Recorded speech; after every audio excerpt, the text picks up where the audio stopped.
안녕하세요. 김은정입니다. 한 주 동안 건강하게 잘 지냈나요? 우리 학생들 모두 아프지 않고 열나지 않고 지금 건강관리 잘하면서 이 시기를 지내고 있을 거라 생각합니다.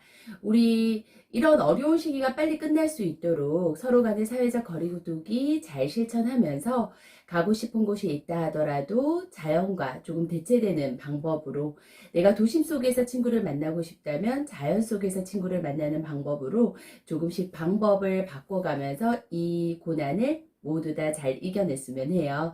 자, 이번 주에는요, 미래에 희망하는 가게의 모습이라는 주제로 이 시간을 같이 시작을 해볼까 합니다. 가계 재무 설계를 하는 이유는 우리가 살아가는 미래에서 내가 희망하는 모습으로 재정 상태를 꾸려가기 위해서이다 라고 이야기를 드려도 맞을 듯 하죠. 자, 가계 재무 설계를 하는 이유는 우리 가족 구성원들의 복지를, 각각 원하는 방향의 복지를 모두가 되도록이면 효율적인 방향으로 할 수 있도록 하기 위해서 우리가 가계 재무 설계를 학습하고 있습니다. 그렇다면 우리는요, 미래에 내가 희망하는 가계의 모습이 어떤지에 대해서 스스로가 알고 고민해 볼 필요가 있지 않은가라는 생각이 듭니다.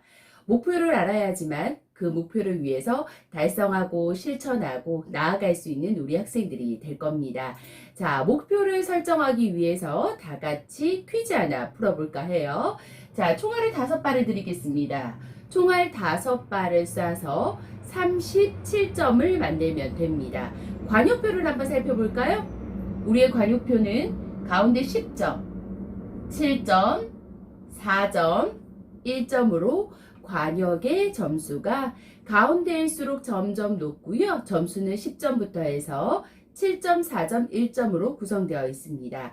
총알은 5발입니다. 5발을 쏴서 37점을 만들어 보겠습니다. 시간은 잠시 1분 정도 드릴게요.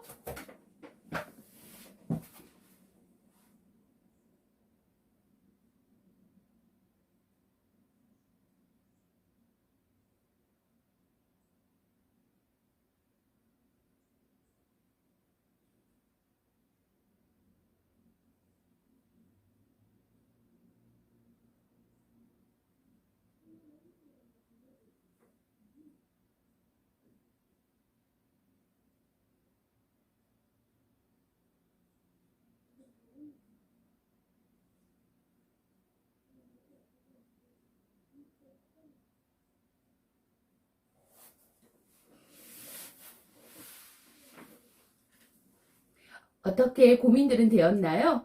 고민들을 하고 해결 방안을 찾았는지 잘 모르겠어요. 자, 5판을 한번 쌓아볼 겁니다. 우리 학생들이 생각한 대로 같은지 혹은 또 다른 더 좋은 방안이 있는지 한번 생각을 해볼게요. 첫 번째 총알입니다. 10점에 쏘였습니다. 학생들의 생각과 같은가요? 자, 또 한번 살펴볼게요. 네, 두 번째 총알은 7점에 쏘였습니다. 이제 총알은 3발이 남았고 점수는 20점이 남았습니다. 나머지 3발을 어떻게 해야지만 20점에 맞춰질 수 있을까요? 고민하셨나요? 자, 나머지 총알도 연달아 한번 쏘아 보겠습니다. 10점에 한 발, 그리고 또 10점에 한 발. 벌써 37점이 되었는데요? 그렇다면 나머지 한 발의 점수는 불발로 37점을 맞출 수 있게 됩니다. 자, 우리는 목표를 향하는 데 있어서 내 목표에 설계를 잘 해야 되고요. 때에 따라서는 내가 생각하는 방향이 아닌 또 다른 방향성도 고민해 보자 라는 거에서 이것을 한번 보여봐 드렸습니다. 자, 우리는 미래를 뭐라고 이야기하나요? 미래는 불확실성의 시대다라고 이야기를 합니다. 4차 산업혁명, 5차, 6차 산업혁명이 다가오면서 우리는 점점 이렇게 이야기를 하죠. 불확실성한 미래에서 내가 대처해서 살아나가기 위한 방법은 무엇일까? 그것이 생존 전략이 될 것이고 미래의 인재 역량이 될 것이다 라고 이야기를 합니다.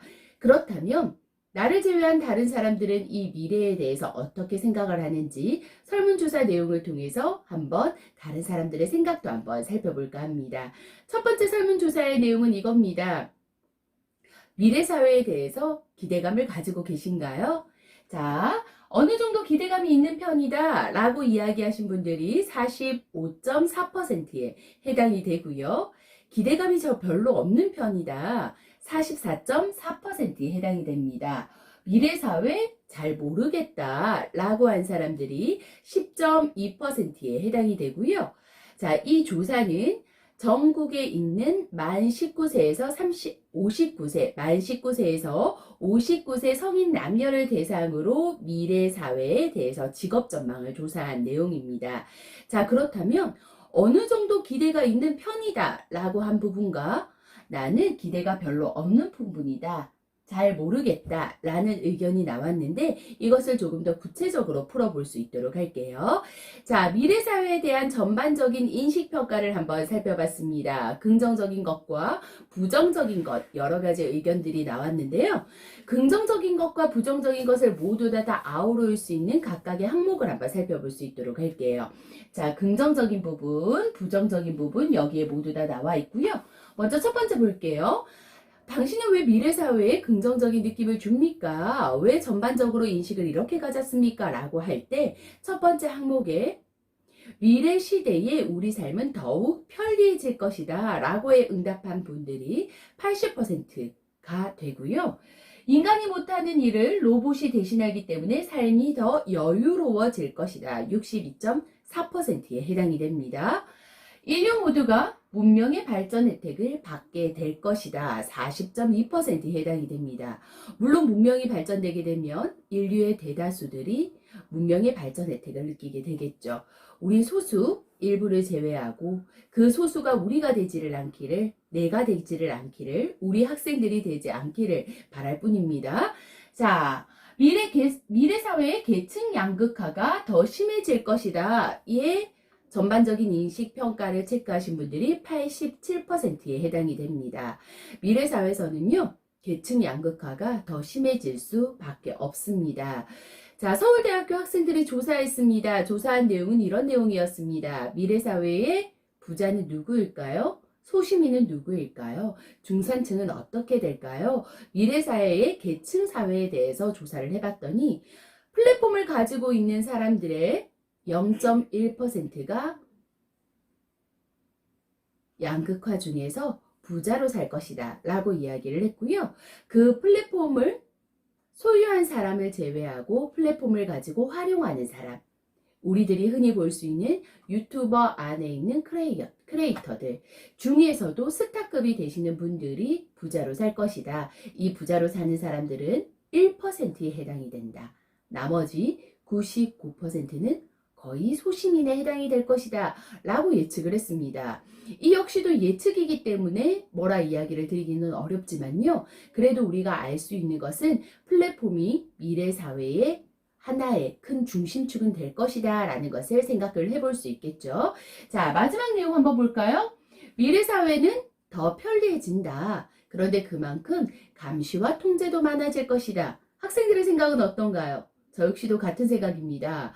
코로나19로 인해서 우리들의 문명 혜택, 문화 혜택을 느끼고자 한다면 다중문화시설에 갈 때 지금 현재는 입장할 때 뭐부터 하시나요? 네. 먼저 나의 위치와 내 정보가 지금 현재 여기에 출입합니다. 출입을 허가하시겠습니까? 라는 것을 먼저 등록하기 위해서 수기 대장에 작성을 하기도 하고 어플을 통해서 나의 위치 정보를 넣어주는 경우도 있죠. 수기 정보를 작성을 하게 되면요. 이름, 전화번호, 나의 지역구를 작성을 하고 지금 현재 나의 체온을 작성하게끔 보통 대장표가 나와 있습니다. 그런데 이 대장에는 나의 개인정보가 굉장히 많이 담겨 있습니다. 그런데 안타깝게요. 이 개인정보가 그 다중문화시설에서 모두 다 잘 관리해서 버려줄까요? 파기를 잘 할까요? 제 한 이야기를 드려볼까 합니다. 최근에 부동산 사무실에 굉장히 궁금해서 매물이 나왔다고 해서 사실은 구경을 하러 갔습니다. 그냥 어떻게 지금 현재 부동산 전망이 돌아가고 있는지 하나의 관찰을 하러 갔던 거죠. 자, 거기에 제가 관찰을 하러 갔더니 그 입구에서 무엇을 적으라고 되어 있었냐면 나의 연락처, 나의 이름, 그리고 나의 주거지를 적으라고 되어 있었습니다. 당연히 작성을 해야 되겠죠. 요즘엔 우리 사회적 거리두기를 통해서 그것을 당연히 해야 되는 국민의 의무니까요. 사실은 찝찝했습니다. 뭐가 찝찝했을까요? 오고 가는 사람들이 내 개인정보를 볼 것만 같았습니다. 찝찝하죠. 거기에다가 그뿐만이 아니라 이 안에 있는 부동산에 관련된 사람들이 내 개인정보를 가지고 혹시 다른 용도로 활용하지는 않을까라는 것이 굉장히 사실은 불안했습니다. 하지만 불안해도 어떡하겠습니까? 작성을 해주고 돌아왔습니다. 돌아온 이튿날부터 문자가 늘어났습니다. 어느 부분에서 문자가 늘어났을까요? 예, 부동산 정보에 관련된 문자들이 제 휴대폰으로 들어오기 시작했습니다.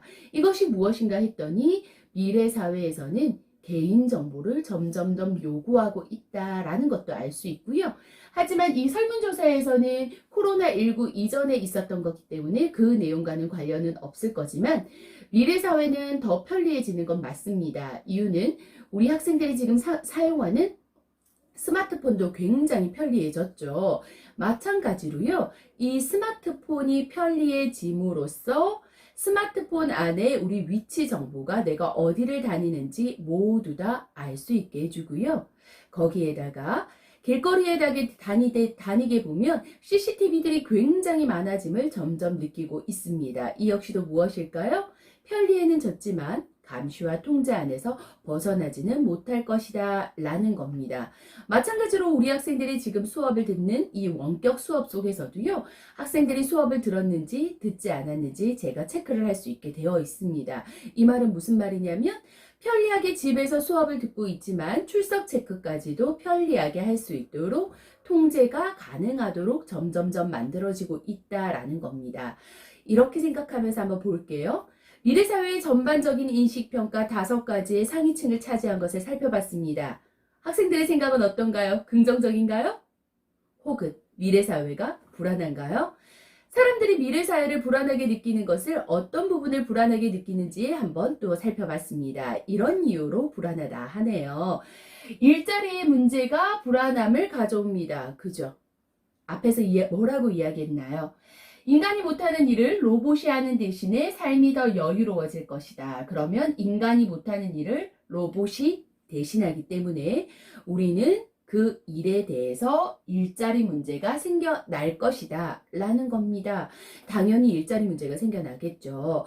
혹시 우리 학생들 고속도로 다니다 보면은 고속도로 톨게이트 지나갔던 기억 납니까? 날 거예요. 고속도로 톨게이트를 지나갈 때 하이패스가 생기기 전에는 모두 다 어떻게 했냐면요. 하이패스가 통과가 되지 않기 때문에 그 앞에 직원이 있었고 우리는 고속도로를 들어갑니다. 라는 표를 받았습니다. 그리고 나올 때 어떻게 했나요? 저 고속도로 잘 이용했습니다. 지금 나갈게요 하고 게이트에서 다시 표를 줍니다. 그러면 거리에 따라서 비용을 지불하죠. 그런데 지금은 어떤가요? 그렇죠. 하이패스를 통해서 그냥 숭 하고 달립니다. 그 자리에 있어야 되는 사람이 일자리를 잃게 된 거죠. 그런데 지금은 또 어떤가요? 아예 하이패스가 없어도 지나갈 수 있도록 아니 그러니 30km 구간이 아닌 120km 구간을 그냥 달릴 수 있도록 또 만들어졌습니다. 고속도로를 열심히 달리다 보면은요 하이패스가 나와요. 하이패스가 나오는데 지금처럼 게이트별로 10개의 게이트가 있어서 그 출입구별로 우리가 지나가는 것이 아니라 전체 고속도로를 통으로 묶어서 큰 하이패스가 이렇게 나와 있습니다. 그럼 나는 속도를 줄이지 않고 싱 하고 달립니다. 그렇게 달리게 되면 어떻게 되나요? 그냥 출입 그리고 당신이 여기를 지나가고 있습니다. 자연스럽게 계산이 되게 되겠죠. 그렇다면 점점 어떻게 변하게 될까요? 불편하게 되는 속도를 줄이게 되는 게이트는 없어지게 될 거고요. 점점 하이패스가 발전이 되면서 거기에서 일하시는 분들도 모두 다 일자리의 문제를 겪게 될 겁니다. 무엇을 통해서요? 로봇과 AI를 통해서 일자리에 문제가 있을 겁니다. 미래 사회를 떠올릴 때 불안한 점이죠. 또 어떤 점이 있는지 살펴봤더니 인간의 존엄성 훼손 그리고 초고령화 사회 부분들이 이야기가 나오고 있고요. 오늘은 가계재무 설계를 통해서 이야기를 나누고자 하기 때문에 초고령화 사회에 집중해서 한번 이야기를 드려볼까 합니다. 자, 우리는 초고령화 사회로 가고 있는데 일자리는 점점점 힘들어진다 라고 이야기를 하고 있고요. 옆에서 보게 되면은 지금 저희 아버지의 연세가 70세 중반 정도 가고 있습니다. 저희 아버지가 아직 일을 하실까요? 네, 일을 하고 계십니다. 하지만 아마 차후에는 이 일자리의 문제 때문에 저희 아버지가 하시는 일이 기계가 대체되게 된다면 70세, 60세가 되시는 분들은 일을 하지 못하게 될 것이고 우리나라는 점점 초고령화 사회로, 고령화 사회로 넘어가게 되겠죠. 한번 살펴보겠습니다. 자, 타이틀은 이러합니다. 세계 최고의 속도로 늙어가는 대한민국. 우리 대한민국이 세계 최고의 속도로 늙어가고 있다고 하네요. 어느 정도 속도인지 한번 살펴볼까요? 지금 잘 보이진 않을 겁니다. 여기 분홍색 되어 있는 것은 고령화 사회로 진입했습니다. 라는 거고요. 고령화 사회라고 하는 것은 인구 총 비중의 7%가 65세 이상이 되며 고령화 사회다라고 이야기를 하는데 우리나라는 2000년도에 고령화 사회가 되었습니다. 그런데 2018년도에 고령사회가 되었습니다. 고령사회는 65세 인구의 14%가 인구 비중을 차지하게 되면 고령사회라고 하는데 이것이 18년 걸렸습니다. 그럼 다른 나라들은 어느 정도 걸렸는지 살펴볼까요? 일본은 24년이 걸렸고요. 미국은 고령화 사회에서 고령사회로 넘어가는데 73년이 걸렸습니다. 독일은요, 40년이, 프랑스는 115년이라는 시간이 걸렸습니다. 그런데 우리나라는 고령화 사회에서 고령사회로 넘어가는데 18년밖에 걸리지 않았다는 이야기입니다. 그런데 초고령화 사회로 진입하는데 8년밖에 걸리지 않을 것이다. 2026년도가 되게 되면 우리나라는 초고령화 사회에 진입할 것이고 2050년이 되게 되면 제2의 노인대국이 될 것이다. 라고 이야기를 합니다. 자, 그렇다면 우리가 일을 할 수 있는 나이는 어느 정도까지 일이 가능할까? 라는 것도 한번 점검을 해봐야 되겠죠.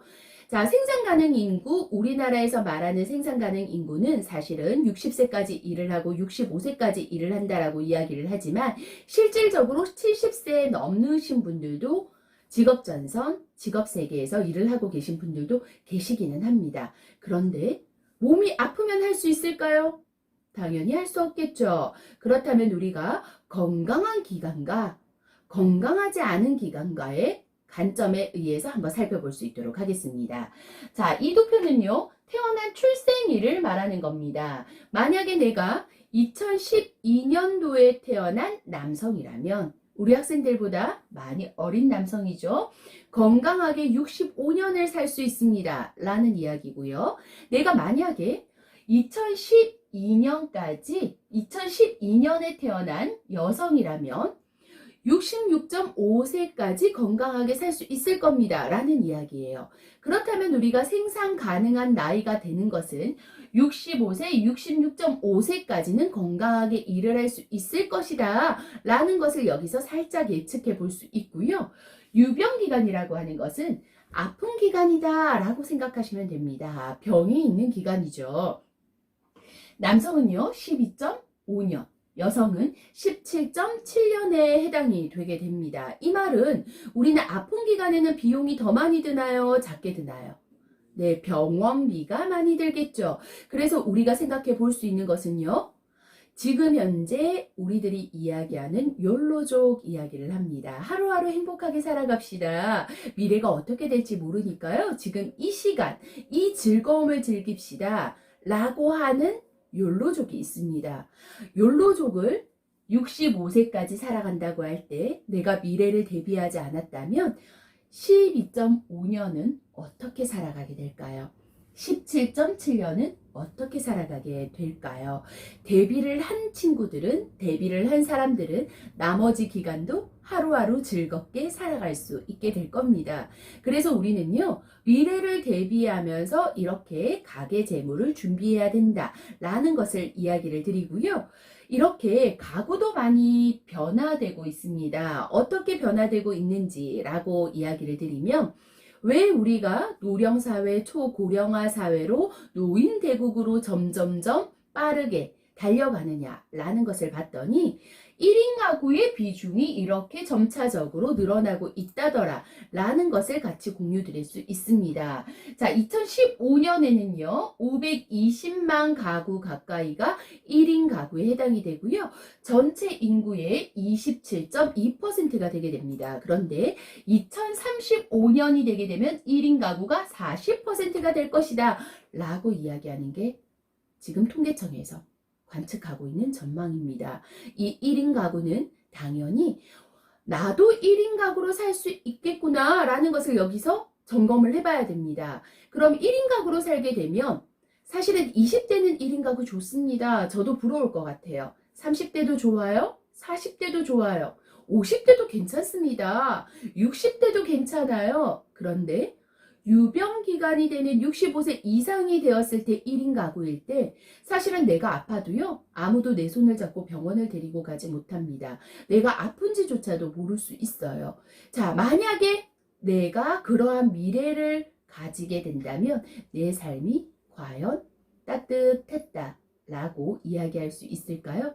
그렇다면 우리 학생들에게 물어보고 싶습니다. 우리 학생들이 경제활동을 끝내고 나서 어떤 삶을 살았으면 좋을까라는 것을 우리는 미래에 희망하는 내 가계의 재무의 설계의 하나의 타이틀을 넣어야 되지 않을까요?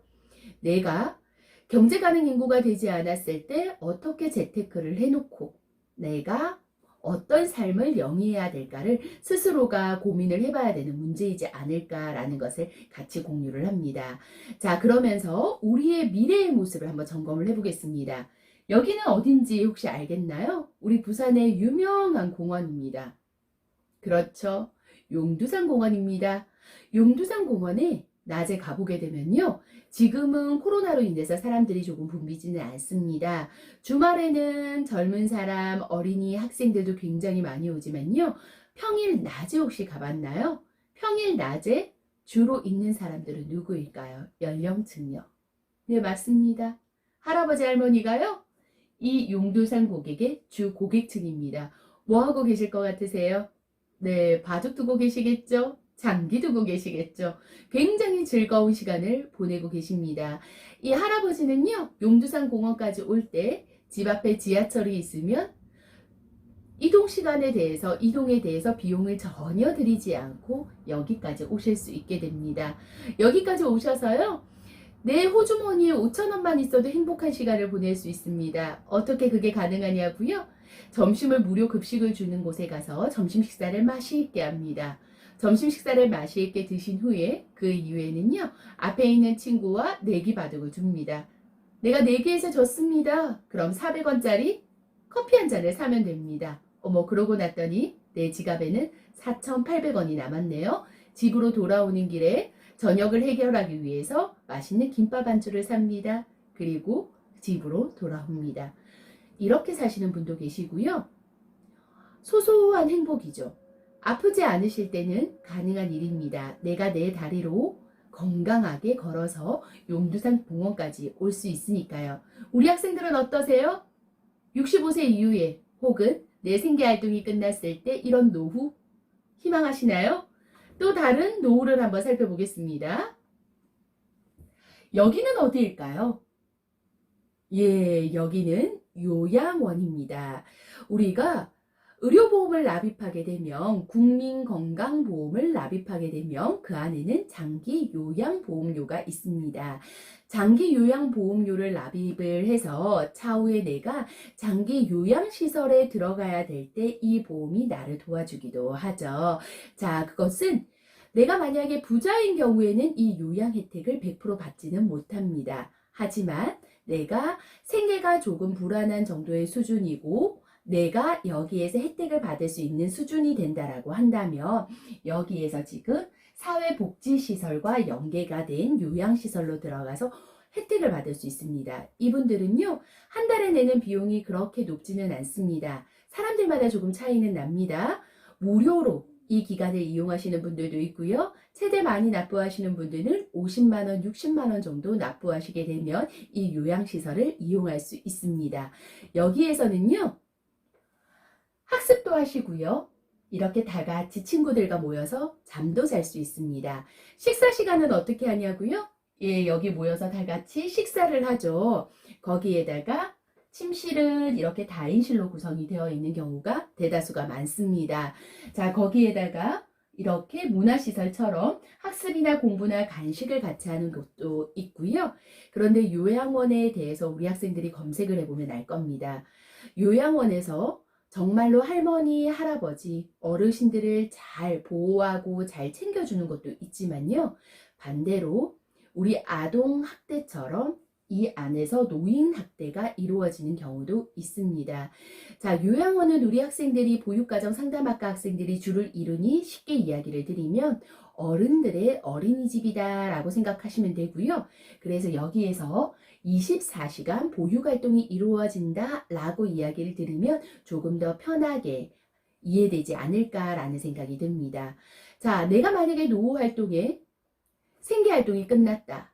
그리고 나는 더 이상 내 몸을 스스로가 영위하기 어렵다. 그런데 장기 요양보험의 혜택을 통해서 이렇게 들어올 수 있는 분들도 있습니다. 자, 여기에서는요. 다 같이 요양시설에서 모두 다 단체 활동으로 생을 마감하기도 합니다. 물론요. 건강이 좋아지시거나 혹은 가족들이 부모님과 함께 살 수 있는 형편이 되게 되면 다시 이 할머니, 할아버지들은 가족 품에 가게 되는 경우도 소수 있습니다만 앞서 이야기 드렸다시피 1인 가구의 비율이 점점점 높아지는 이 시점에서 그것이 가능할지라는 것은 사실 물음표입니다. 자, 또 다른 시설 하나 살펴보겠습니다. 자, 어떻게 보이시나요? 예, 실버타운입니다. 요양원도 실버타운이라고 이야기를 하고요. 하지만 여기도 실버타운이라고 이야기를 하는 곳입니다. 시설의 크기가 굉장히 차이가 많이 남이 우리 학생들이 느껴질 겁니다. 여기는 어디이냐면요. 최고급 요양시설입니다. 실버타운이죠. 자, 우리 집보다 더 좋은 것 같아요. 예, 실버타운 중에서도 최고가를 내게 되면은 이런 호화저택 같은 실버타운에서 농촌의 생활도 느껴볼 수 있고요. 그 안에서 레포츠도 할 수 있고요. 병이 나게 되면 이 안에서 질병 치료도 간단하게 할 수 있는 의사 선생님도 있습니다. 수영장도 실버타운 안에 있고요. 실버타운 안에는 그것만 있는 것이 아닙니다. 자, 나처럼 똑같이 나이 들어 늙어가는 내 친구 노인들도 가득 있습니다. 우리 친구들도 마찬가지로 같이 공감대가 형성되는 사람들은 20대에 우리 친구들과 성향이 비슷한 우리 학생들과 마음이 통하는 같은 연령대가 아닐까요? 마찬가지로요. 여기는요. 같은 연령대의 노인들이 어르신들이 함께 모여 사는 공간인데 그 공간 안에는 우리가 원하는 수영장도 있고요. 운동장도 있고요. 편의시설도 있고요. 카페도 있습니다. 그리고 내 집도 있습니다. 단체 급식, 단체로 침대에서 생활을 하는 것이 아니라 이 안에 내 집도 있습니다. 요 아래 보시는 곳은 부산에 있는 요양원입니다. 부산에 있는 실버타운입니다. 여기에는요. 평수가 정해져 있더라고요. 18평, 24평, 그리고 35평 이렇게 평수가 들어가 있고요. 입주를 하게 됩니다. 입주를 하게 돼서 마지막 시간까지 임대료를 내고 살지만 이 안에는 앞에 말씀드렸다시피 간단한 병원도 있고요. 아플 때는 이 안에서 치료까지 모두 다 해결해 주게 됩니다. 이런 실버타운에 살고 싶으신가요? 아니면 이런 요양시설에 살고 싶은가요?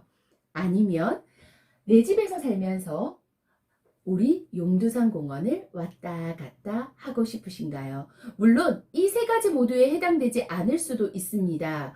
나는 나만의 가치를 가지고 나만의 방법으로 생활하고 싶어 라고 하는 학생들이 있을 수도 있습니다. 저는 그것도 물론 존중합니다.